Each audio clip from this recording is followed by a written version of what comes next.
পাকিস্তানিরা আমাদের চেয়ে আমি মনে করি দেশপ্রেমিক অনেক ভারতীয়। আমার ধারণা এটা ভুলও হতে পারে, অথবা আমার অভিমত এটা অন্যের সাথে নাও মিলতে পারে। আশা করা যায় যে গাড়ি এখন 100 কিলোমিটার বেগে চলবে। তো প্রথমেই স্যার আমাদেরকে মানে এটা আলোচনা করার মূল বিষয় ছিল যে আমরা আসলে ইতিহাস থেকে পড়ছি, কিন্তু ইতিহাস থেকে পড়ার পরেও অনেকের বিভিন্ন ধরনের ধারণা থাকে যে কেন আমরা ইতিহাস পড়ছি বা আমাদের ভবিষ্যতে কী পরিকল্পনা। তো স্যার আমাদেরকে সুন্দরভাবে এটি বলারই চেষ্টা করেছেন যে আসলে প্রথম কথা ছিল তার যে আমরা আসলে আমাদের যে বিষয় ইতিহাস সম্পর্কে জ্ঞান আগে অর্জন করতে হবে। ক্যারিয়ার হিসেবে ইতিহাস যে প্রোগ্রামটা ছিল, এই প্রোগ্রামের প্রধান অতিথি ছিলেন ঢাকা বিশ্ববিদ্যালয়ের আবু মোহাম্মদ দিলওয়ার স্যার। স্যার অত্যন্ত সুন্দর এবং সুশৃঙ্খলভাবে আসলে ইতিহাসের যে গুরুত্ব সেই বিষয়টা এবং ক্যারিয়ার হিসেবে ইতিহাস কীভাবে ইফেক্টিভ হতে পারে সেই বিষয়টা তুলে ধরেছেন। একটা কথা প্রচলিত আছে, যে জাতি তার ইতিহাস জানে না সে জাতি কখনো ঘুরে দাঁড়াতে পারে না বা ভবিষ্যৎ দিকে এগিয়ে যেতে পারে না। স্যার মূলত এই বিষয়টাকে ইঙ্গিত করে এবং অনেক সময় ইতিহাসকে তুচ্ছ তাচ্ছিল্য করা হয়। পাকিস্তানিরা আমাদের চেয়ে আমি মনে করি দেশপ্রেমিক অনেক ভারতীয়।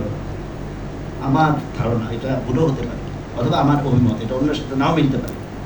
তার কারণ কিন্তু হচ্ছে এই, তারা বিষয় হিসাবে ইতিহাসকে এতই গুরুত্ব দিয়েছে।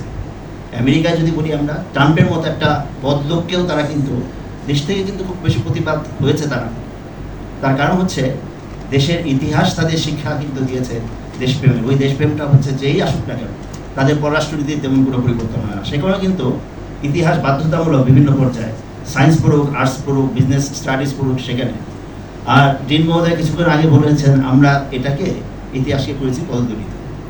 তো এই যে দেশপ্রেম আমাদের মধ্যে কী হবে, কীভাবে হবে, আমরা অতীত বীরগাথাকে জানি না, অতীতের মানুষের যেই বীর কথাগুলো সেগুলো জানি না, তাদের সাহসের কথা জানি না।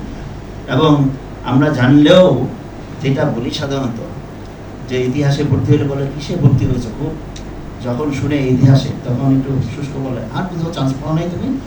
এরপরে স্যার বলেছেন একটু আগেই যে ঢাকা বিশ্ববিদ্যালয়ে কিন্তু অনেক ফান্ড আছে, অনেক ট্রাস্ট আছে। আমাদের ইতিহাস বিভাগে স্যারের উদ্যোগেই নতুন একটা ট্রাস্ট হয়েছে, সেটা হলো তোমরা হয়তো জানো না অনেকেই, গুণীজন সাইদুর রহমান তাহমিনা বেগম ট্রাস্ট।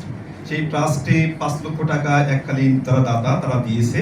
ওইটা আমরা ব্যাংকে রেখেছি। ওইটা থেকে যে ইন্টারেস্ট আসবে সেখান থেকে বাৎসরিক যে ইন্টারেস্টটা আসবে সেখান থেকে আমরা গরিব এবং মেধাবী যারা আছে তাদেরকে বৃত্তির ব্যবস্থা করব।